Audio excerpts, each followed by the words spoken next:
Good morning everyone. Myself Tarun. I am from the third year DMIT from Varadaraja Institution of Paramedical Science.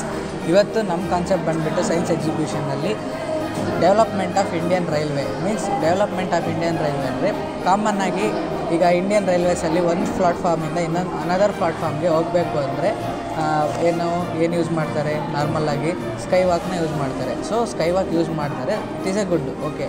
But ಆದರೆ ಅದಕ್ಕಿಂತ best ಅಂದರೆ hydraulic bridge. ಯಾಕೆ ಅಂದರೆ ಈಗ ವಯಸ್ಸಾಗಿರೋರು ಇರ್ತಾರೆ ಮತ್ತು ಹ್ಯಾಂಡಿಕ್ಯಾಪ್ಸ್ ಇರ್ತಾರೆ, ಅವ್ರಿಗೆಲ್ಲ ಹೋಗೋಕ್ಕಾಗ್ತಿರಲ್ಲ. ಮೀನ್ಸ್ ಲಿಫ್ಟ್ ಇರುತ್ತೆ, ಬಟ್ ಆದರೂ ಲಿಫ್ಟೆಲ್ಲ ಎಲ್ಲದರಲ್ಲೂ ವರ್ಕ್ ಆಗ್ತಿರಲ್ಲ. ಕೆಲವೊಂದು ಸ್ಟಾಪ್ ಆಗಿರುತ್ತೆ ಮತ್ತು ಕೆಲವೊಂದು ಟೈಮು ಹೇಗೆ ಅಂದರೆ 5 ಮೆಂಬರ್ಸ್ಗಿಂತ ಜಾಸ್ತಿ ಕ್ಯಾರಿನೂ ಮಾಡಲ್ಲ ಲಿಫ್ಟು. ಸೊ ಅದಕ್ಕೋಸ್ಕರ ಹೈಡ್ರಾಲಿಕ್ ಬ್ರಿಡ್ಜ್ ಅಂತ ನಾವು ಇಂಟ್ರೊಡ್ಯೂಸ್ ಮಾಡಿರೋದು.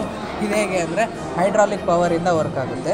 ಸೊ ಇದು ಈ ಥರ ವರ್ಕ್ ಆಗೋದ್ರಿಂದ ಇದು ಯಾವಾದರೂ ಟ್ರೈನ್ ಇಲ್ಲ ಅನ್ನೋ ಟೈಮಲ್ಲಿ ಇದು ಈ ಥರ ಒಂದು ಪ್ಲಾಟ್ಫಾರ್ಮ್ ಟು ಅನದರ್ ಪ್ಲಾಟ್ಫಾರ್ಮ್ಗೆ ಅಟ್ಯಾಚ್ ಆಗುತ್ತೆ. ಅಟ್ಯಾಚ್ ಆಗೋದ್ರಿಂದ ಈಸಿಯಾಗಿ ಪ್ಯಾಸೆಂಜರ್ಸ್ ಎಲ್ಲ ಮೂವ್ ಆಗ್ಬೋದು ಆ ಕಡೆಯಿಂದ ಈ ಕಡೆಗೆ.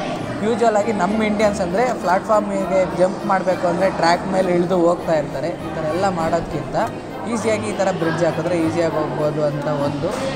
ಈ ಥರ ಹೋದರೆ ಮತ್ತು ಹೆವಿ ಲಗೇಜಸ್ ಇರೋರು, ಹ್ಯಾಂಡಿಕ್ಯಾಪ್ಸ್ಗೆ ಎಲ್ಲರಿಗೂ ಹೋಗೋಕ್ಕೆ ಈಸಿ ಆಗುತ್ತೆ. ಮೀನ್ಸ್ ಅದು sky walk is A best, but ಇದನ್ನು ಇಂಟ್ರೊಡ್ಯೂಸ್ ಮಾಡಿದ್ರೆ ಇನ್ನೂ ಚೆನ್ನಾಗಿರುತ್ತೆ.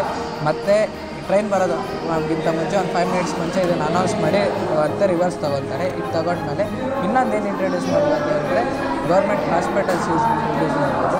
ಹಾಸ್ಪಿಟಲ್ಸ್ ಇಂಟ್ರೊಡ್ಯೂಸ್ ಮಾಡೋದ್ರಿಂದ ಹೇಗೆ ಅಂದರೆ ಈಗ ಒಂದು ಸ್ಟೇಷನ್ ಟು ಅನದರ್ ಸ್ಟೇಷನ್ಗೆ ಪ್ಯಾಸೆಂಜರ್ಸ್ ಕ್ಯಾರಿ ಆಗೋ ಟೈಮಲ್ಲಿ ಏನಾದರೂ ಯಾರಿಗಾರು ಹೆಲ್ತ್ ಇಶ್ಯೂ ಬಂತು ಅಂದರೆ ಈಗ ಪ್ಯಾಸೆಂಜರ್ಸ್ಗೆ ಟ್ರೈನಲ್ಲಿರೋರಿಗೆ ಅದು ಆವಾಗ ಮೀನ್ಸ್ ಈಗ ಈ ಸ್ಟೇಷನಲ್ಲಿ ಹಾಸ್ಪಿಟ್ಲ್ ಇದ್ದರೆ ಅದಕ್ಕೆ ಬೇಗ ಹಾಕಿ ಅವ್ರನ್ನ ಅಡ್ಮಿಟ್ ಮಾಡಿ ಸ್ವಲ್ಪ ಎಮರ್ಜೆನ್ಸಿ ಯೂಸ್ ಮಾಡಿ ಆಮೇಲೆ ಕ್ಯಾರಿ ಫಾರ್ವರ್ಡ್ ಮಾಡ್ಬೋದು ಬೇರೆ ಹಾಸ್ಪಿಟಲ್ಸ್ಗೆ.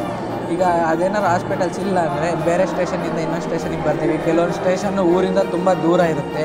ಹಾಸ್ಪಿಟಲ್ಸ್ಗೆ ಹೋಗೋ ಅಷ್ಟೊತ್ತಿಗೆ ತುಂಬ ಕಷ್ಟ ಆಗೋಗುತ್ತೆ, ಡೆತ್ ಆಗೋ ಚಾನ್ಸಸ್ಗಳು ಇರುತ್ತೆ.